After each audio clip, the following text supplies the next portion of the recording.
જય શ્રી કૃષ્ણ બચ્ચો. આપણો ધર્મ ગ્રંથ કયો છે? શ્રીમદ ભગવદ ગીતામાં કેટલા અધ્યાય છે? શ્રીમદ ભગવદ ગીતામાં કેટલા શ્લોકો છે? શ્રીમદ ભગવદ ગીતા કોણે કોને કહી?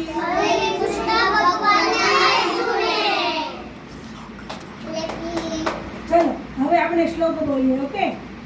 ધર્મ ક્ષેત્રે